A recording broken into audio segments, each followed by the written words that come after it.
They help you count, compare, and choose, and this is how you read. Charts, graphs, and diagrams, they're everywhere, you'll see. Hi, my name is Elizabeth. This is my favorite playground. My friends and I love to come here and play on the swings and go down the slides. This park has 3 swings, 4 slides,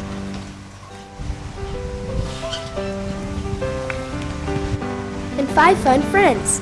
Hi! If I were to draw a picture of this park right now, it might look like this.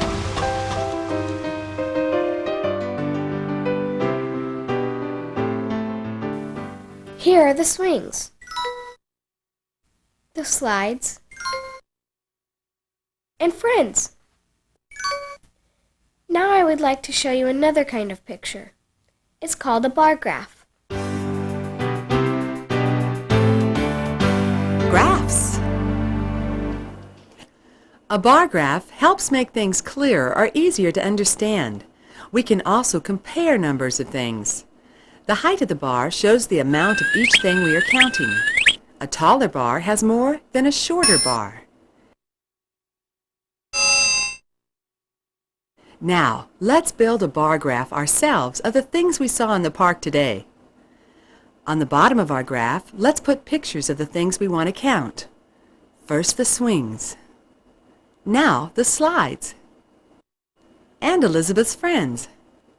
On the left side of the graph, let's put numbers, starting with 0, 1, 2, 3, 4, 5, and 6. These numbers will help us show how many of each item there is. Now let's build the bars on our graph. Remember, the bars on the graph will show us how many there are of each thing. Let's count the swings by reading the bar graph from the bottom up. There are 3 swings at the park. Now, let's do the same for the slides and Elizabeth's friends. The bar shows us 4 slides.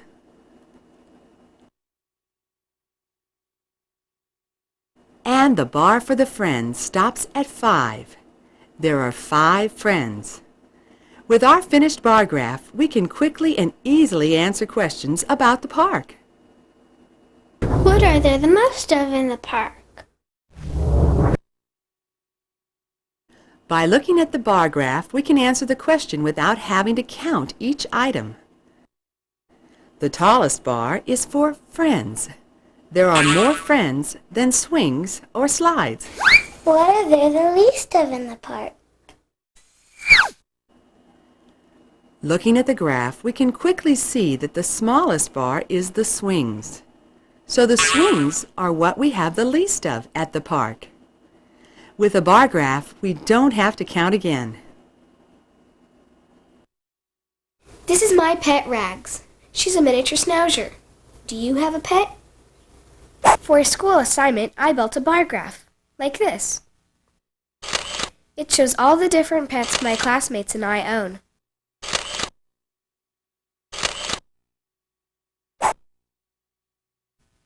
There were 3 dogs, 5 cats,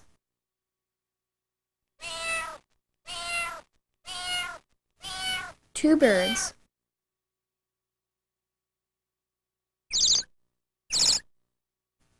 2 rabbits, and 1 snake. What was the favorite pet in her class? The tallest bar was the bar over the cat. Cats were the most popular pet. What was the least favorite pet? The snake. Ew. The shortest bar was over the snake. The snake was the least popular pet. Now, could a bar graph be used to show the number of boys and girls in Elizabeth's class? Let's take a look at this one.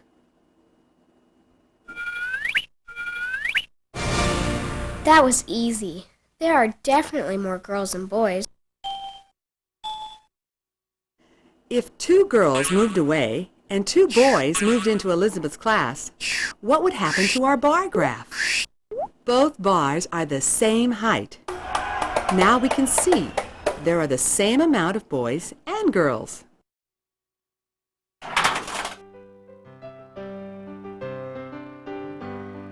So bar graphs are easy to read pictures that show us how many. They help us count and compare. There's another type of graph.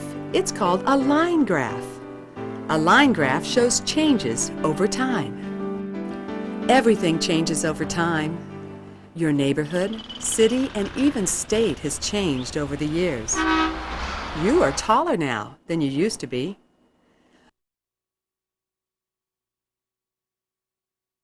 The weather is different now than it was 6 months ago. Line graphs help you see those changes over time. They help you compare things as they were and how they are now. Here's a picture of a line graph. That shows how I've grown over the years. This one shows how tall I was on each of my birthdays over the last 10 years. By using dots and connecting them with a line, we can make a picture of my growth over a period of time. Reading the line graph is similar to reading a bar graph. Elizabeth's age is shown on the bottom of this graph, and height in inches on the left. Now we can answer questions about Elizabeth's height. How tall was I when I was 5 years old? First, find the dot for when you were 5 years old. Find the number that's as tall as the dot. You were about 40 inches tall. The line graph also shows the relationship or connection between 2 or more things. In this case, the relationship is age with height. The line graph shows that the older you are, the taller you become. Another type of graph is a pie graph. It shows how much of one thing is in a whole. This is what it looks like.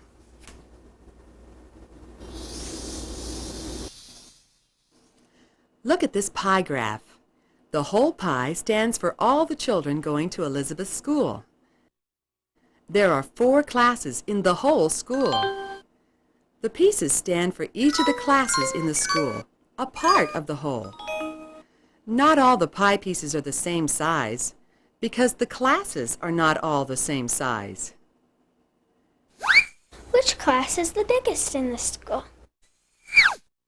The biggest piece of pie is the kindergarten. It has the most students. Do any classes have the same number of students? The 2nd and 3rd grades are the same size in this school. But my school has 6 grades in it. You can still use a pie graph. The whole pie is just cut into more pieces.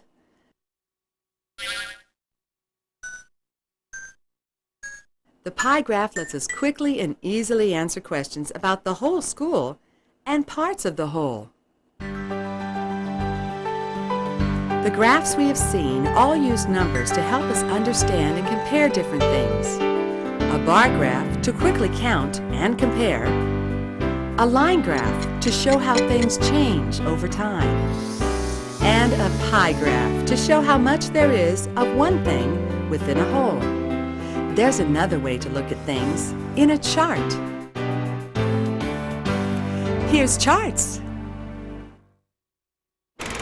This is a chart of the food pyramid. It shows us different foods we should eat every day, and the shape shows the amount we should eat. What should I eat the most of? The biggest part of the pyramid is the base. Whole grains, cereal, bread. These foods should be the biggest part of what you eat every day. The smallest part of the pyramid is the top. Oils, sugar, things like candy and mayonnaise. These foods should be the smallest part of your daily diet. When I make my lunch for school, I use the food chart to make sure I have the right amounts of the right food. Today I have whole wheat crackers. That's the bread category. 1 apple from the fruits, sliced carrots, the vegetables, milk from the dairy group, sliced turkey, the protein, and a candy bar. Mmm. The pyramid chart uses pictures to organize and explain things. Most charts use tables to organize information. A table arranges information in columns and rows to make things clearer and easier to understand. Do you recognize this chart?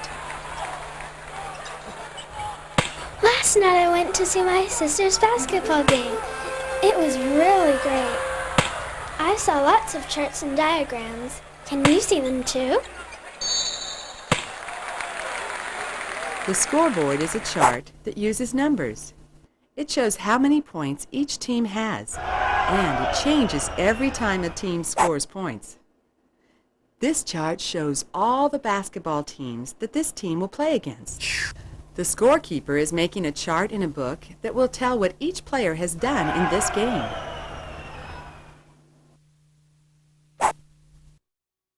There are lots of charts in the newspaper. They explain the weather, how business is going, even what's on TV. I only have 1 hour of TV a day, so this chart helps me find the best show for that hour. Elizabeth can make a good choice from this list. It lists all the different channels, the time of day, and the programs. Here's the program. Here's the channel. And what time does that come on? I'd better get my homework done early. My show comes on at 7. Charts are also used in many careers. Dr. Hawkins is a dentist. So we write down here all the things that I find wrong with your teeth. He uses a chart of the teeth to help show his patients where their cavities are and to help them see where they need to brush more. There are 2 kinds of charts that help a dentist understand your teeth. One of them is an X-ray. The second kind of chart that a dentist used to help him understand your teeth is a drawing. We have the baby teeth here and the adult teeth here. Each tooth is given a number, and the baby teeth are given letters from A through T. Another type of doctor is an optometrist. This doctor checks our eyes. She uses an eye chart to discover how well you see. If you can't read the smaller letters on the chart, you might need glasses. Everyone can make a chart, and they can be found anywhere, even on my refrigerator. This is my chore chart. You see the day and the chores of each day. There's a column for me to check when I've done it, and another column for my dad to check.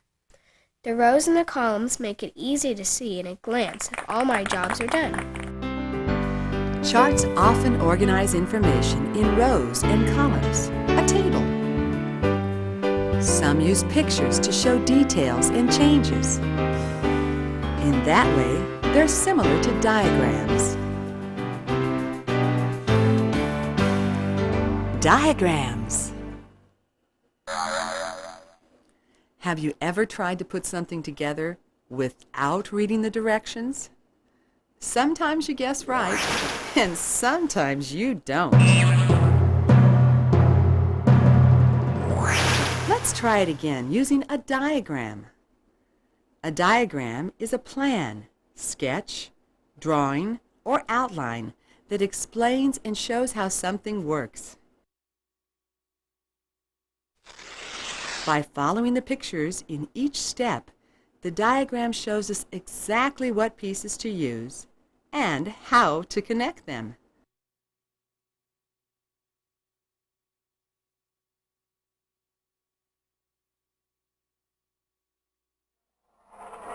There, all done. The diagram has made building this model really easy.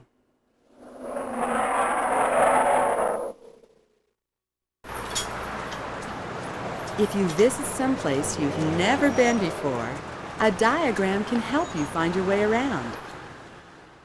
Looking for a good storybook?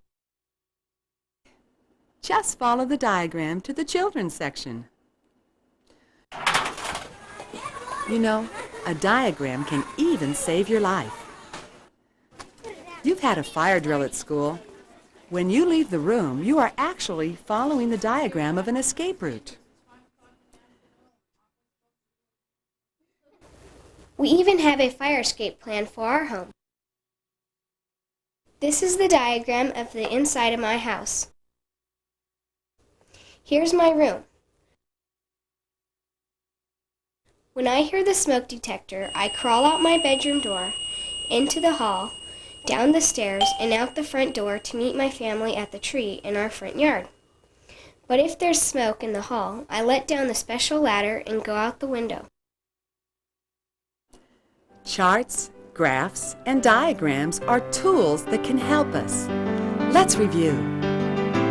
Bar, line, and pie graphs give us facts in forms that make the information easier to understand. They can help us count. They can also show us relationships between things and how things change over time. With graphs, we can see how one thing compares to another. Charts help make facts and information easier to read. Often charts use tables, and sometimes they use pictures. In that way, they're like diagrams. They can show us how to build things and explain important details, maybe even save your life. I see charts, graphs, and diagrams everywhere now. Hey, I got a leftover pie graph. Does anyone want to help me? Charts, graphs,